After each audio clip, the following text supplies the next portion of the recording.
My sister said that having a miscarriage was not a valid excuse. My sister told me that I'm never around for important things in her life, but each time was seriously just a series of unfortunate coincidences. Like for her graduation ceremony, I didn't expect to get stung by a bee on the way to the stadium. If I wasn't almost dying from the bee sting, I would have gladly gone. Instead of understanding my situation, my sister got angry and refused to speak to me for a month. This time, my younger sister had a wedding coming up and I was super excited to go, but 2 weeks before the wedding, I suddenly got a miscarriage. I was out at the mall with my husband when my body suddenly experienced severe cramps. I tried rushing towards the bathroom and sat there bleeding my guts out. My husband rushed me to the hospital, where we received the news of the miscarriage. I was seriously devastated and spent a few days grieving before letting my mom know that I wasn't going to be able to go to the wedding. My mom tried to speak to my sister about the situation gently, asking her to be understanding and to give space for me to grieve. My sister absolutely lost her cool and spammed my phone with calls and messages in the middle of the night until I picked up. She immediately yelled at me, saying, "This is my wedding, not some family dinner you and your husband can just skip." I apologized weakly, but I was too exhausted and asked her to understand. I started crying into my pillow,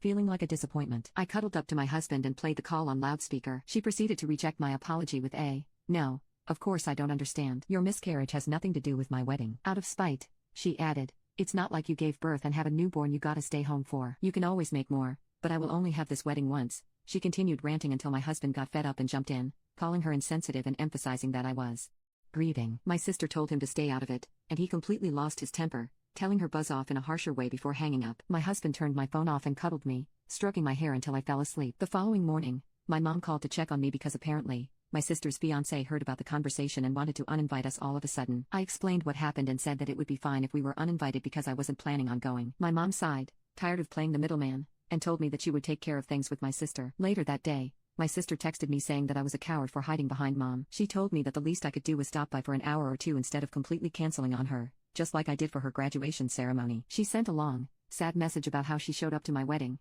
so it's seriously horrible that I wasn't going to show up for hers. At this point, I realized that there was no winning against my sister. I finally gave in, and despite being completely mentally unfit to go out, I agreed to stop by for the ceremony. But I explained how I would definitely not be at the reception. Instead of being thankful, she said, "All this drama just for you to show up anyway." I groaned and told my husband that we were going to the wedding after all, and he was equally not happy with the decision. On the day of the wedding, I asked my sister if I could sit in the back just to be nearer to the bathrooms in case of emergencies, and she told me no because the seats were arranged so that important family members would be closest to the stage. But midway through, I was seriously struggling. My body was cramping up excessively. It wasn't until I noticed a bit of blood dripping down my leg that I asked my husband to walk me out to the bathroom. Seeing the trail of blood on the floor, my mom rushed into the bathroom to help me out. I spent the rest of the ceremony crying and bleeding out excess tissue from the miscarriage. By the time I was finished bleeding out my guts, the ceremony was completed, and my husband rushed me to the hospital to make sure that everything was okay. My sister called us while we were resting at the hospital, saying that I was a horrible person for ditching the ceremony and causing a scene. She told me that she hated how everyone's attention was on how I was doing instead of on how expensive her wedding reception looks. I was done with her silliness and told her that I sincerely pray that she will never go through the things I went through today, and how even after giving her my best effort to show up,